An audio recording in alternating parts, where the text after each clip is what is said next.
And now to the people who refuse to let democracy work, the people who hate government so much they've shut it down. Unable to abide by the results of democracy when they don't win, they turned on it. Republicans have now lost 3 successive elections to control the Senate, and they've lost the last 2 presidential elections. Nonetheless, they fought tooth and nail to kill President Obama's health care initiative. They lost that fight, but with the corporate wing of Democrats, they managed to bend it toward private interests. So we should be clear on this. Obamacare, as it's known, is deeply flawed. Big subsidies to the health insurance industry, a bonanza for lobbyists, no public option. And as the New York Times reported this week, millions of poor are left uncovered by health law, largely because states controlled by Republicans refuse to expand Medicaid. As far as our bought and paid for legislative process goes, Obama's initiative made it through the sausage factory. Yet, even after both the House and Senate approved it, the President signed it, and the Supreme Court upheld it, the Republicans keep insisting on calling the law a bill, thumbing their noses and refusing to accept that it is enacted legislation. And now they're fighting to prevent it from being implemented. Here was their order of the day on Thursday from the popular right-wing blog redstate.com. Congressman, this is about shutting down Obamacare. Democrats keep talking about our refusal to compromise. They don't realize our compromise is defunding Obamacare. We actually want to repeal it. This is it. Our end game is to leave the whole thing shut down until the President defunds Obamacare. And if he does not defund Obamacare, we leave the whole thing shut down. Once upon a time, when I was a young man working on Capitol Hill, it was commonplace that when a bill became law, everybody was unhappy with it. But you didn't bring down the government just because it wasn't perfect. You argue and fight and vote, and then due process, having been at least raggedly served, on to the next fight.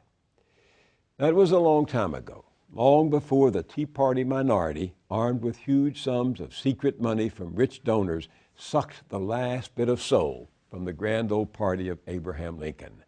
They became delusional, then rabid, like this. If Obamacare is ever implemented and enforced, we will never recover from it. It is an unconstitutional takings of God-given American liberty. That's false, of course, just like those right-wing talking points that keep grinding through the propaganda mills of Fox News. Thanks to Obamacare, doctors will be forced to ask patients about their sex life, even if it has nothing to do with the medical treatment that they are seeking at the time. Not true. That health care plan puts a discount on the lives of elderly people and would result in the redistribution of health away from the elderly and the infirm to other special favored interests and patients. Again, not true. Nor is this from the multimillionaire fabulist Rush Limbaugh. What we now have is the biggest tax increase in the history of the world. Obamacare is just a massive tax increase. That's all it is. That's just a tiny sample of the lies and misinformation perpetrated by the right with the song and dance compliance of its richly paid mouthpieces. Sarah Palin set the bar for truth at about ankle height with those fictitious death panels that she still insists will decide our rendezvous with the Grim Reaper. Of course there are death panels in there, but the important thing to remember is that's just one aspect of this atrocious, unaffordable, cumbersome, burdensome, evil policy of Obama's, and that is Obamacare. Despite what they say, Obamacare is only one of their targets. Before they will allow the government to reopen, they demand employers be enabled to deny birth control coverage to female employees. They demand Obama cave on the Keystone Pipeline. They demand the watchdogs over corporate pollution be muzzled and the big bad regulators of Wall Street sent home. Their ransom list goes on and on. The debt ceiling is next. They would have the government default on its obligations and responsibilities. When the president refused to buckle to their extortion, they threw their tantrum, like the diehards of the racist South a century and a half ago who would destroy the Union before giving up their slaves. So would these people burn the place down, sink the ship of state, and sow economic chaos to get their way. This says it all. They even shuttered the Statue of Liberty. Watching all this from London, the noted commentator Martin Wolf of the capitalist-friendly Financial Times says, America flirts with self-destruction. This man is the biggest flirt of all, Newt Gingrich. It was Newt Gingrich who 20 years ago spearheaded the right wing's virulent crusade against the norms of democratic government.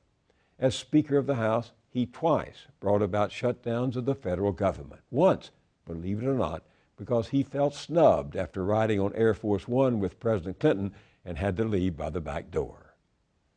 It was also Newt Gingrich, Speaker Gingrich, who was caught lying to congressional investigators looking into charges of his ethical wrongdoing. His colleagues voted overwhelmingly, 395 to 28, to reprimand him. Pressure from his own party then prompted him to resign. Yet even after his flameout, even after his recent bizarre race for the presidency, bankrolled with money from admiring oligarchs, even after new allegations about his secret fundraising for right-wing candidates, Gingrich remains the darling of a fawning, amnesiac media. I'm Newt Gingrich on the right. On CNN.com the other day, he issued a call to arms to his fellow bomb throwers. Don't cave on shutdown. At least let's name this for what it is: sabotage of the democratic process, secession by another means. And let's be clear about where such reckless ambition leads.